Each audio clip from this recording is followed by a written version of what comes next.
ലഹരി പരിശോധനയ്ക്കിടെ ഹോട്ടലിൽ നിന്നും ഇറങ്ങിയോടി ഷൈൻ ടോം ചാക്കോ.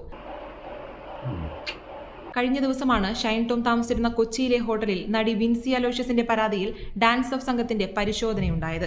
രാത്രി 10:30-ക്ക് ശേഷമാണ് സംഭവം. ഇതിന്റെ CCTV ദൃശ്യങ്ങളും പോലീസ് മാധ്യമങ്ങൾക്ക് കൈമാറി. ദൃശ്യങ്ങളുടെ അടിസ്ഥാനത്തിൽ തുടർ നടപടി സ്വീകരിക്കുമെന്നും പോലീസ് അറിയിച്ചു. നടി വിൻസി അലോഷ്യസിന്റെ പരാതിയിൽ സിനിമയിലെ ലഹരി ഉപയോഗം പരിശോധിക്കാൻ 3-അംഗ കമ്മിറ്റിയെ നിയോഗിച്ചിരിക്കുകയാണ് സിനിമാ സംഘടനയായ അമ്മയും. വിനു മോഹൻ, അൻസിബ ഹസൻ, സരയു എന്നിവരാണ് കമ്മിറ്റിയിൽ. വിഷയത്തിൽ ഫിലിം ചേംബറിനാണ് വിൻസി അലോഷ്യസ് ആദ്യം പരാതി നൽകിയിരുന്നത്. ലഹരി ഉപയോഗിക്കുന്നവർക്കൊപ്പം ഇനി സിനിമ ചെയ്യില്ലെന്നും ലഹരി ഉപയോഗിച്ച ഒരു നടനിൽ നിന്നും തനിക്ക് മോശമായ അനുഭവം ഉണ്ടായെന്നുമായിരുന്നു വിൻസിയുടെ വെളിപ്പെടുത്തൽ. ഈ വെളിപ്പെടുത്തൽ വലിയ ചർച്ചയായിരുന്നു. അന്ന് നടന്റെ പേര് വിൻസി വെളിപ്പെടുത്തിയിരുന്നില്ല. എന്നാൽ സൂത്രവാക്യം എന്ന സിനിമയുടെ ലൊക്കേഷനിൽ വെച്ച് ഷൈൻ ടോം ചാക്കോയിൽ നിന്നുമാണ് ഈ മോശം അനുഭവം നേരിടേണ്ടി വന്നതെന്ന് ചൂണ്ടിക്കാട്ടിയാണ് വിൻസി അലോഷ്യസ് ഇപ്പോൾ ഫിലിം ചേംബറിന് പരാതി നൽകിയിരിക്കുന്നത്.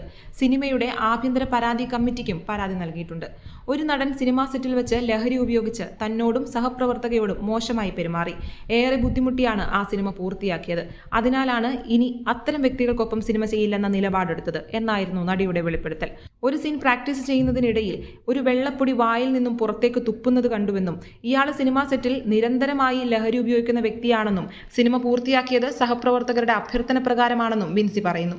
വിൻസിയിൽ നിന്നും എക്സൈസ് വകുപ്പ് വിവരങ്ങൾ തേടാനിരിക്കെയാണ് ആ നടൻ ഷൈൻ ടോം ചാക്കോയാണെന്നും പരാതി നൽകിയെന്നുമുള്ള വിവരം പുറത്തുവരുന്നത്.